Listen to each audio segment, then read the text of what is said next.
First time பார்த்ததுன்னு பார்த்தா Arunachalam studio இருக்குல்ல sir, salt கோட்டை சாங். ஆமாம் ஆமாம், அங்கே தான் சார் ஃபஸ்ட் டைம் பார்த்தேன். ஓஹோ, நான் வாய்ப்பு தேடி வந்தேன், அங்கே பார்த்தேன். அங்கே பார்த்துட்டு இருக்கும்போது அப்போ ஏன்னா பிரசன்குமார் சார் அப்போ உங்கள் கூட உட்காந்துட்டாரு. ரொம்ப ஜாலியாக கேட்க சிரிச்சுட்டு, ஸோ ராஜி சுந்தரம் பிரபுதேவா. ஸோ அதுக்கப்புறம் நான் வந்து பெரியமரத்து ஷூட்டிங்லேயே வந்து வாசனவஸ்க்கு வந்தேன். வாசனவஸ்க்கு வந்து உங்களை மீட் பண்ணலான்ட்டு வரும்போது அப்போ தான் பிரசன்குமார் சாரை பார்த்தேன். ஸோ பிரசன்குமார் சார் மூலமாக அப்படியே நான் வந்து எஸ்டி சபா சார்ட்ட ஒரு வாய்ப்பு கிடச்சி. Okay okay. ஸோ அப்புறம் அங்கே போகும்போது தான் நமக்கு சங்கரன் எனக்கு பழக்கம். இப்போ சங்கரனை வந்து உங்களுக்கு ஆமாம் டிஸ்கஷன் வந்துட்டு இருக்கும்போது சங்கரன் மூலமாக அப்படியே உள்ளே வந்தது. ஓகே. ஆக்சுவலி உங்கள்கிட்ட வரணும்னு வந்தது.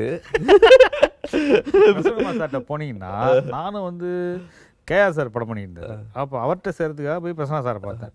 ஓகே ஓகேன்னு கொண்டு போய் ராபர்ட் சார்கிட்ட சேர்த்து விட்டேன்.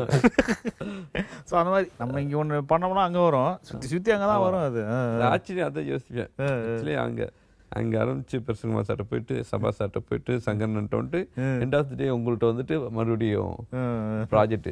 ஆக்சுவலி உண்மைக்குமே வந்து தீபாவளிக்கு அப்புறம் தான் சார் நமக்கு வந்து ஒரு அட்டென்ஷன் கிடைச்சி எனக்கு வெளியில் போய் கதை சொல்கிறதுக்கு.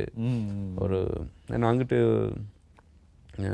கிட்டத்தட்ட நான் கதைன்னு வந்து தீபாவளிக்கு அப்புறம் நான் வந்து சொன்ன ஒரே ப்ரொடியூசர் ஆனந்த் சக்கரவர்த்தி தான்.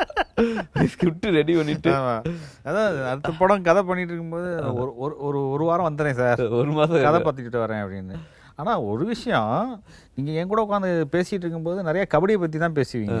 நான் கூட கபடியை தான் பேசுவீங்கன்னு நினச்சேன், ஆனால் நீங்கள் கதை பேசுகிறீங்க. ஏன்னா எனக்கும் அந்த மூணு சைடு அந்த கபடி வந்து ரொம்ப இன்ட்ரெஸ்ட்டுங்கிறதுனால, உங்கள் அப்பாவும் வந்து அந்த இதில் லைனில் இருந்ததுனால எனக்கும் அது கபடினா நானும் வரிஞ்சு கட்டிட்டு பேச ஆரம்பிச்சிருவேன். நேட்டிவிட்டியில் வளர்ந்த எல்லாருக்குமே அந்த கபடி டச் இருக்கு சார். அது நமக்கு என்னென்னா அது வந்து நம்ம சின்ன வயசுலேருந்து ஒரு இன்னொன்று நினச்சாலும் அந்த ஒரு மாதிரி அந்த அந்த அந்த டயத்துக்கு போயிடும். இந்த படத்தில் கூட எண்டில் கபடி மேட்ச் வச்சுருந்தேன். பட் என்னன்னா கான்செப்ட் கபடி நடக்குது, வேற கலாட்டா நடக்குது, இதில் போயிடுச்சு. அது நமக்கு நான் வந்து நல்ல கபடி வைக்கணும், கபடி வைக்கணும் போங்கப்பா சீன் வந்து அது இல்லை, அதுக்கு ஆர்டிஸ்டே இல்லையா சார்? ஆர்டிஸ்ட் தானே நீங்கள் இம்பாக்ட் பண்ணி ஆப்போசிட் வில்லன் இருக்காங்க, ஆப்போசிட் ஹீரோ இருக்காங்க, வெளியில் எல்லாருமே இருக்கும்போது அது எதுக்கு இம்பாக்ட்? அது மேட்டர். அது ரொம்ப வருத்தமாக இருந்துச்சு எனக்கு. ஒரு கபடி வைக்கலாம்னா நீங்கள் ஃபுல்லாக வச்சுட்டீங்க, இனிமேல் அதை வைக்க முடியாது கபடி, வேற ஏதாவது ஃபுட்பால் வாலிபால் தான் வைக்கணும்.